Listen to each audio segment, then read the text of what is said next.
Netaji indoor স্টেডিয়ামের সামনে ছবিটা আপনাদের দেখাবো, তার কারণ আজ যে বৈঠক রয়েছে মুখ্যমন্ত্রী মমতা বন্দ্যোপাধ্যায়ের সঙ্গে চাকরিহারাদের বৈঠক, সেই বৈঠকের আগে দফায় দফায় বিশৃঙ্খলা উত্তেজনা ছড়াচ্ছে নেতাজি ইন্ডোর স্টেডিয়ামের সামনে। এই মুহূর্তের ছবি আপনারা দেখছেন, তীব্র উত্তেজনা, প্রচুর মাত্রায় পুলিশ মোতায়েন রয়েছে সেখানে। আর এই নেতাজি ইন্ডোরের সামনে এই মুহূর্তে রয়েছেন হাজার হাজার চাকরিহারা, যারা চাকরি হারিয়েছেন শীর্ষ আদালতের রায়ে। একটা তীব্র উত্তেজনার ছবি এই মুহূর্তে আপনারা দেখছেন, একেবারে এক্সক্লুসিভ ছবি জি 24 ঘন্টায় নেতাজি ইন্ডোর স্টেডিয়ামের সামনের ছবি। অয়ন ঘোষাল আমাদের প্রতিনিধি সেখান থেকে রয়েছেন সরাসরি। অয়ন, কি চলছে এই মুহূর্তে, কি পরিস্থিতি? দেখো, এই মুহূর্তের পরিস্থিতি তোমাকে ছবির মাধ্যমে দেখাচ্ছি, তুমি নিজেই আঁচ করতে পারবে। এখানে কাতারে কাতারে যুবক যুবতী দাঁড়িয়ে রয়েছেন, তারা প্রত্যেকে বলছেন তারা প্রত্যেকেই যোগ্য চাকরিহারা, এবং এমনও অভিযোগ উঠছে যে অনেক যোগ্য চাকরিহারা তারা এখনো পর্যন্ত ভেতরে ঢুকতে পারেনি, কিন্তু অনেকে যারা অযোগ্য কোট অ্যান্ড কোট চাকরিহারা তারা ভেতরে ঢুকে বসে আছেন।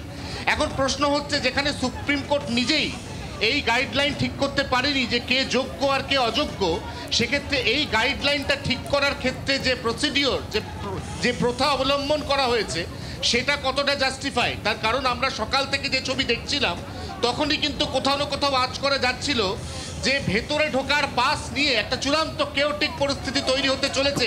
কার্যক্ষেত্রে হচ্ছেও তাই। যেখানে আমি দাঁড়িয়ে আছি সেখানে বিগত 15 মিনিটের মধ্যে 3 বার মারপিট হয়েছে, এবং এই মারপিটের একটাই কারণ, কারা ভেতরে শেষ পর্যন্ত পৌঁছতে পারবেন আর কারা পৌঁছতে পারবেন না সেটা ঠিক করা যাচ্ছে না।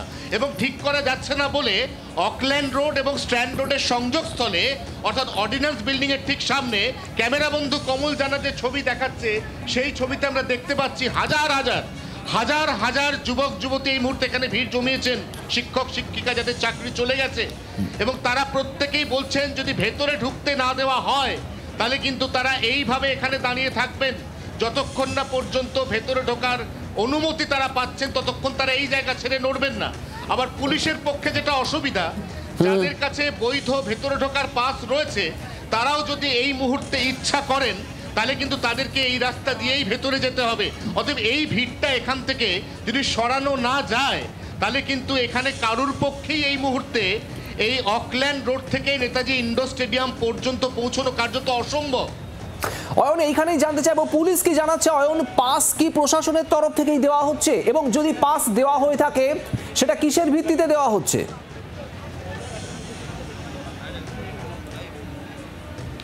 প্রত্যেকটি জেলার একজন করে কোঅর্ডিনেটরের হাতে সেই জেলা থেকে যতজনের চাকরি চলে গেছে তাদের পাস বিলি করা হয়েছে।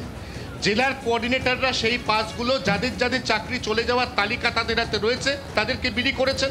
কোনো কোনো পাস জেলাতেই বিলি হয়েছে, কোনো কোনো পাস আজকে সকালে শহীদ মিনার প্রাঙ্গণে বিলি হয়েছে। এর বাইরেও প্রচুর এরকম চাকরিহারা রয়েছেন যারা নিজেদেরকে যোগ্য চাকরিহারা বলে দাবি করছেন, তারা পাস পাননি।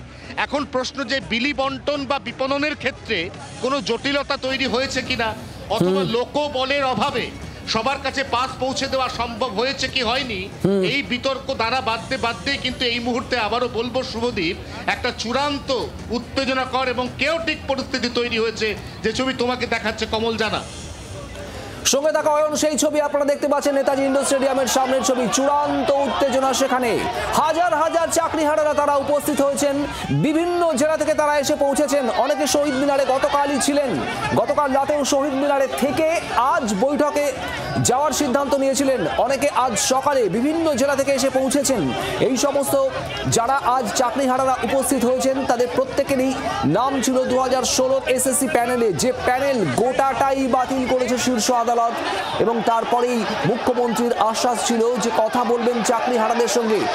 নেতাজি ইন্ডোর স্টেডিয়ামে মুখ্যমন্ত্রী আসবেন বেলা 12টা নাগাদ। এখনো পর্যন্ত যে সময় ঠিক করা রয়েছে সেই সময় বৈঠক হবে, তবে তার আগে এই মুহূর্তে তুমুল বিশৃঙ্খলা, তুমুল উত্তেজনা নেতাজি ইন্ডোর স্টেডিয়ামের সামনে। অনেকে ইতিমধ্যে ঢুকতে পেরেছেন, যে পাস ইস্যু করা হয়েছে সেই পাস দেখিয়ে নেতাজি ইন্ডোরের ভিতরে ঢুকতে পেরেছেন অনেকেই, কিন্তু এখনো প্রচুর সংখ্যায় চাকরিহারা যারা তারা বাইরে রয়েছেন এখনো পর্যন্ত ভেতরে ঢুকতে পারেননি। অনেকে পাস পাননি, পাস পাওয়ার জন্য তারা চেষ্টা চালাচ্ছেন, লাইনে দাঁড়িয়ে অপেক্ষা করছেন, যদিও পাস মিলছে না। আর এখানেই তৈরি হচ্ছে গন্ডগোল, দুপক্ষের মধ্যে দফায় দফায় বচসা হচ্ছে, ধস্তাধস্তি হচ্ছে, পুলিশ প্রচুর মাত্রায় পুলিশ সেখানে মোতায়েন রয়েছে। যে ছবি আপনারা দেখছেন, পরিস্থিতি সামাল দেওয়ার চেষ্টা করছে পুলিশ।